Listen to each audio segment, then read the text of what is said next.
بسم اللہ الرحمن الرحیم۔ آج پھر امی نے ہاتھ میں تھیلا تھما دیا تھا کہ جاؤ آنٹی کے گھر سے جا کر برف لے کر آؤ۔ اس وقت میں تیسری جماعت میں پڑھتی تھی، بہت چھوٹی تھی۔ میری امی نے کہا آج اگر برف نہ لے کر آئی تو تمہیں بہت مار پڑے گی۔ 2 دن سے ہم نے ٹھنڈا پانی نہیں پیا۔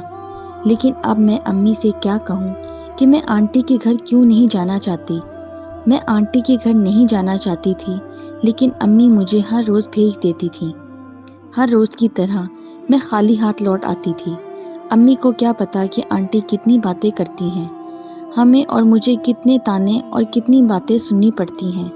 آنٹی کہتی ہیں کہ پتہ نہیں کہاں سے اٹھ کے آ جاتے ہیں، پتہ نہیں کب ان غریبوں سے ہماری جان چھوٹے گی۔ جب آنٹی یہ باتیں کرتی ہیں تو میری آنکھوں سے آنسو نکل آتے ہیں۔ آج پھر امی کے کہنے پر میں آنٹی کے گھر برف لینے چلی گئی۔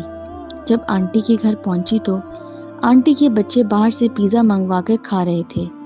میرا دل بھی بہت کیا کہ میں بھی پیزا کھاؤں، لیکن کسی نے مجھے پیزے کا نہیں پوچھا۔ آنٹی نے کہا اپنی گندی نظر میرے بچوں پر مت رکھنا۔ آنٹی کے شوہر پاس ہی تھے۔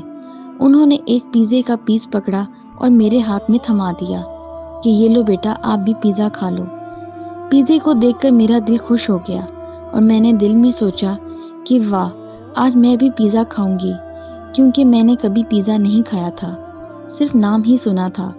بہرحال میں نے پیزا کھا لیا۔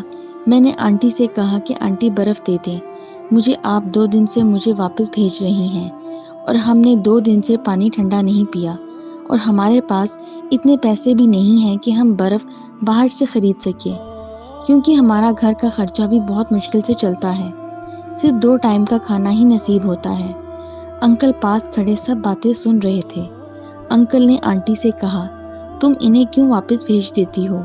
میں نے تم سے کہا بھی ہے کہ جو مرضی ہو جائے انہیں برف لازمی دینی ہے، لیکن تمہیں پتہ نہیں کیا مسئلہ ہے، کیوں کرتی ہو ایسا؟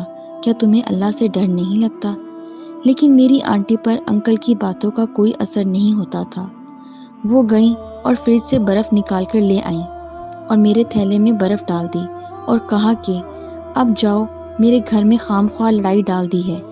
میرے شوہر نے کبھی مجھ سے ایسی بات نہیں کی۔ میں چپ چاپ برف لے کر گھر آ گئی۔ امی نے جب دیکھا کہ میں برف لے آئی ہوں تو سب گھر والے بہت خوش ہوئے اور میرے چھوٹے بہن بھائی بھی بہت خوش ہوئے کہ آج تو ٹھنڈا پانی پینے کو مل جائے گا۔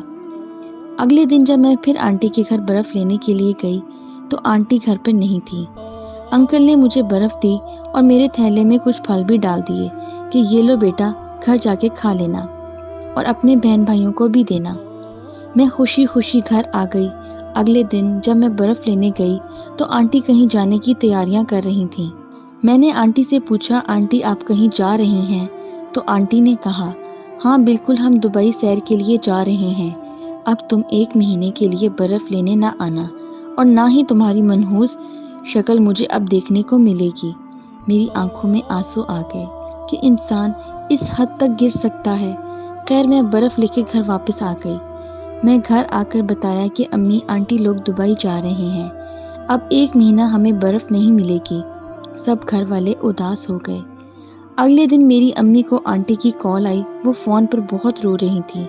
میری امی نے پوچھا رخسانہ بتاؤ کیا بات ہے، تم کیوں رو رہی ہو؟ تو آنٹی نے روتے ہوئے بتایا کہ ان کے انکل کا ایکسیڈنٹ ہو گیا ہے، اب وہ اس دنیا میں نہیں رہے اور فیکٹری میں بھی آگ لگ گئی ہے۔ باجی میں برباد ہو گئی، سب کچھ ختم ہو گیا اور یہ سب میرے غرور اور تکبر کی وجہ سے ہوا ہے۔ اللہ کی لاٹھی بے آواز ہے، انسان کب آسمان سے زمین پر گرتا ہے یہ مجھے آج پتا چلا۔ پلیز باجی مجھے معاف کر دیں، لیکن تم معافی کیوں مانگ رہی ہو؟ پھر آنٹی نے میری امی کو وہ سب باتیں بتائیں جو وہ مجھ سے کیا کرتی تھی۔ امی نے آنٹی سے کہا کہ سارا نے مجھے آج تک کبھی کوئی بات نہیں بتائی کہ تم اس سے ہمارے خلاف کیا باتیں کرتی تھی۔ آنٹی کو جب یہ پتا چلا تو آنٹی زاروں قطار زیادہ رونا شروع ہو گئی۔